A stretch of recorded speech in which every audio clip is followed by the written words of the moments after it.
दोस्तों, हमारा मन ही हमारे लिए ऐसा जाल बनाता है जिस जाल में हम जीवन भर फंसकर उसमें ही हम अपना प्राण त्याग देते हैं और हमें इसकी भनक तक नहीं लगती है।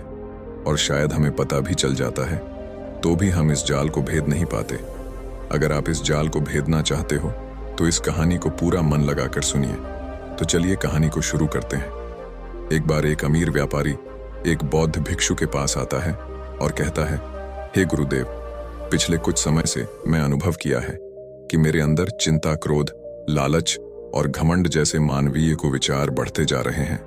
इसी चिंता, क्रोध, लालच और घमंड की वजह से मैं अपने व्यापार में लगातार असफल होते जा रहा हूं और मेरे प्रतिद्वंदी लगातार मेरे से आगे निकल रहे हैं और यह बात मुझे और गहरी चिंता की ओर घसीटे जा रही है।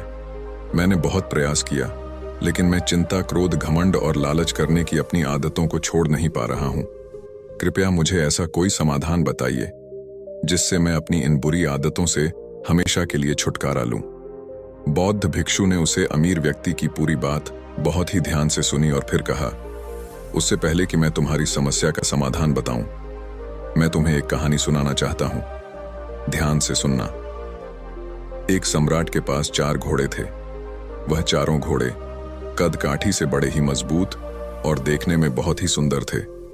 सम्राट उन चारों घोड़े से बहुत ही प्रेम करता था, लेकिन सम्राट की समस्या यह अतिथि वह चारों ही घोड़े बहुत ही उड़न थे। वह किसी भी प्रकार से घोड़सवारी के लिए प्रशिक्षित नहीं थे। सम्राट उन गुना को प्रशिक्षित करवाना चाहता था ताकि उनकी सुंदरता में 4 चांद लग जाए, लेकिन सम्राट अब तक असफल रहा था, क्योंकि जो भी प्रशिक्षित उनकी पीठ पर बैठता तो इस पीठ से उसे गिराकर अपने पैरों से उसे बुरी तरह घायल कर देता। और क्योंकि वह सम्राट के प्रिय घोड़े थे, इसीलिए सम्राट का सख्त आदेश था कि कोई भी प्रशिक्षक तुम घोड़े को मारपीट कर प्रशिक्षित नहीं करेगा। इसीलिए अभी तक सभी प्रशिक्षक असफल रहे थे। अब सम्राट ने अपने पूरे राज्य में घोषणा करवा दी कि जो भी व्यक्ति इन घोड़े को बिना मारपीट इन्हें पूरी तरह से घोड़सवारी के लिए प्रशिक्षित कर देगा, उसे 10 लाख सोने के सिक्के दिए जाएंगे। घोषणा के कुछ भी दिनों बाद सम्राट के दरबार में एक युवा किसान आता है और सम्राट से कहता है, मैं आपके इन चारों घोड़ों को बिना कोई शारीरिक नुकसान पहुंचा पूरी तरह से प्रशिक्षित कर सकता हूं, लेकिन इसके लिए मेरी कुछ शर्तें हैं। सम्राट ने कहा, क्या शर्त है तुम्हारी? किसान ने कहा, मुझे इन घोड़े को प्रशिक्षित करने के लिए 1 वर्ष का समय चाहिए और साथ ही इन घोड़े की देख-रेख और खिलाने पिलाने की सारी जिम्मेदारी मुझे दे दी जाए और मेरे रहने की व्यवस्था भी इन घोड़े के साथ ही कर दी जाए। सम्राट ने कहा, ठीक है, तुम्हारी सभी शर्तें मान्य होगी। तुम कल से इन घोड़े को प्रशिक्षित कर सकते हो। अगले दिन सुबह होते ही वह किसान इन चारों घोड़े को एक बड़े से बाड़े में ले जाकर खुला छोड़ देता है और खुद बड़े के चारों तरफ दौड़ना शुरू कर देता है। थोड़ी देर तक दौड़ भाग करने के बाद वह उन घोड़े को अपने हाथों से चारा खिलाता है, पानी पिलाता है और खुद भी भोजन करके इस बाड़े में लेट जाता है। थोड़े घोड़े जब भी इस बाड़े के अंदर स्वतंत्र घूम रहे थे, कोई भी घोड़ा रस्सी से बना हुआ नहीं था। जैसे ही शाम होती है, वह किस्सन उठता है और फिर बाड़े के चारों तरफ भागना शुरू कर देता है। वह जब दौड़ता था तो घोड़े भी उससे डरकर इधर उधर भागते थे। जब रात हो गई तो वह घोड़े को खिला पिलाकर रस्सी से बांध देता है और खुद भी उन्हीं के साथ सो जाता है।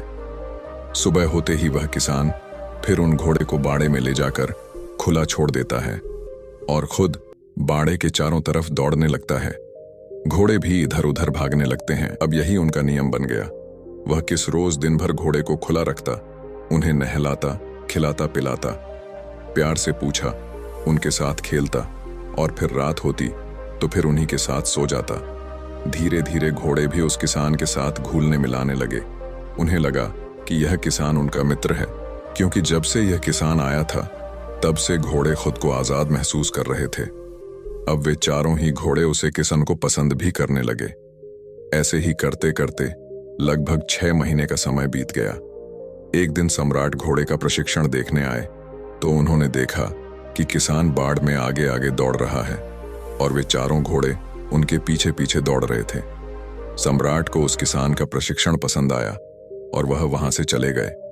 जब 1 वर्ष का समय पूरा हो गया तो सम्राट के पास संदेश भेजा गया कि घोड़े पूरी तरह से प्रशक्ति हो चुके हैं। सम्राट बड़े ही उत्साह के साथ उन घोड़े को देखने आए। सम्राट को आते ही वहां किसान बारी बारी से एक एक करके उनकी सवारी करना शुरू कर दी और सभी घोड़े पर चढ़कर उनके घोड़सवारी करके दिखाई। सभी घोड़े बिना किसी उड़ांडता के पूरे अनुशासन के साथ किसान को अपने पीठ पर बैठकर तेज गति से भाग रहे थे। यह देखकर सम्राट की आश्चर्य का ठिकाना ना रहा। उसने किसान से पूछा, यह चमत्कार तुमने कैसे किया? किसान ने कहा, पहले मैं इनको आजादी देकर उनके साथ रहकर इनका दोस्त बन गया। मैं हर रोज बाड़े के चारों तरफ अकेला दौड़ाता था। यह मुझे दौड़ता देखकर यह भी मेरे पीछे पीछे दौड़ने लगे। धीरे धीरे मैं उनकी पीठ पर काड़ी रखने लगा। शुरू में तो यह काठी को गिरा देते थे, लेकिन धीरे धीरे यह अपनी पीठ पर काठी रखकर दौड़ने लगे। फिर मैं इनकी पीठ पर बैठना शुरू कर दिया। जब यह खड़े हो रहे थे तो फिर मैं उनकी पीठ पर कुछ देर तक बैठता था, फिर उतर जाता था।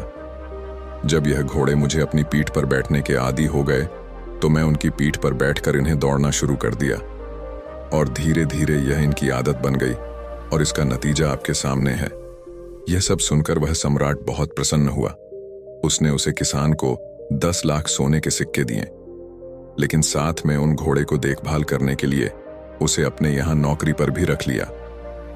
कहानी खत्म करने के बाद बौद्ध भिक्षु ने उस अमीर व्यापारी से कहा, इंसान के अंदर भी यह 4 प्रकार के उदनपुर हैं, चिंता, क्रोध, घमंड और लालच। और कहानी में जो प्रशिक्षक हैं वह है हमारी बुद्धि, यानी कि हम खुद। तुम्हें अपनी बुद्धि के प्रयोग से तुम्हें इन 4 उड़ान घोड़ों को लगातार प्रशिक्षित करते रहना चाहिए ताकि यह तुम्हारे काबू में रह सके।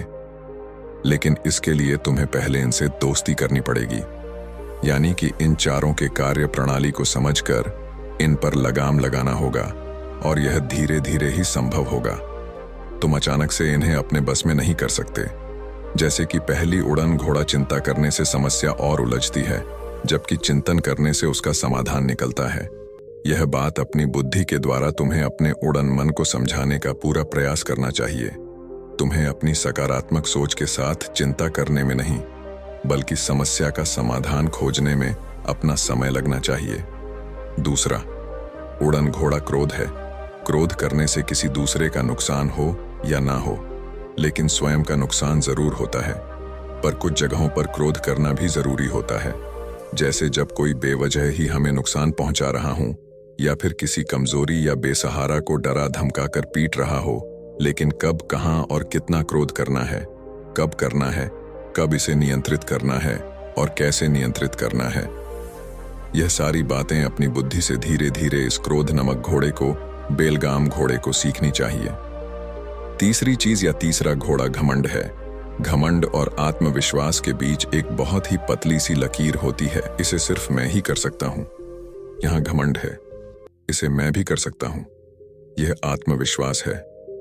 तो घमंड और आत्मविश्वास के इस अंतर को अपनी बुद्धि के द्वारा अपने मन को समझाना चाहिए। और अगर किसी को अपने धन, ताकत और सुंदरता का घमंड है तो उसे अपनी बुद्धि के द्वारा अपने घमंड नमक घोड़े को यह समझाना चाहिए कि मुझे पहले बहुत से लोग हुए जो मुझे भी कई गुना ज्यादा सुंदर, बुद्धिमान, ताकतवर और धनवान थे, लेकिन आज वह सभी मिट्टी में मिल चुके हैं।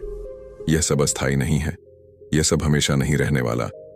इस बात को हमें अपनी बुद्धि के द्वारा हमें अपने घोड़े को समझाना चाहिए। और चौथा, सबसे खतरनाक घोड़ा लालच है।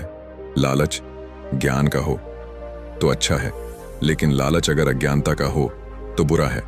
लालच ज्ञान से, बुद्धि से, अपनी मेहनत और ईमानदारी से धन कमाने का हो तो अच्छा है, लेकिन अगर लालच चालाकी से, धोखे से, जल्दी से और गलत तरीके से धन कमाने का हो तो वह बुरा है। यही फर्क अपने इस चौथे घोड़े को यानी लालच को अपनी बुद्धि के द्वारा समझाना चाहिए। अंत में बौद्ध भिक्षु ने व्यापारी से कहा, मेरी इन सारी बातों का अर्थ केवल इतना है कि अगर तुम अपने अंदर की बुराइयों को खत्म करना चाहते हो तो तुम उन्हें समझकर धीरे धीरे अपनी बुद्धि के द्वारा उनसे छुटकारा पा सकते हो। इसके बाद बौद्ध भिक्षु ने अपनी आंखें बंद कर लीं और वहां अमीर व्यापारी उनको प्रणाम कर वहां से चला गया।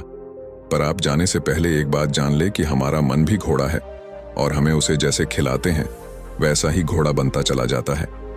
इसीलिए आप उसे किसान की तरह ही अपने मन को उसे घोड़े की भांति शिक्षित करें, वरना या उड़न घोड़ा यानी कि आपका उड़न मन आपको गहरे गड्ढे में ढकेलता चल जाएगा।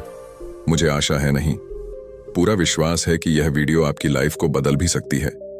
इसीलिए इस वीडियो को फिर से रिपीट करके जरूर देखें, ताकि आपको जो भी कोई बात समझ नहीं आई हो तो आपको अच्छे से समझा आ जाए। दोस्तों, अगर आप मेरे चैनल पर पहली बार आए हैं तो वीडियो को लाइक जरूर करें और चैनल को सब्सक्राइब भी करें, और अपने दोस्तों को वीडियो शेयर जरूर करें ताकि उनको भी अच्छी तरह समझ में आ जाए और वह अपना लाइफ चेंज कर सके। बाकी आप लोग खुद समझदार हैं। धन्यवाद।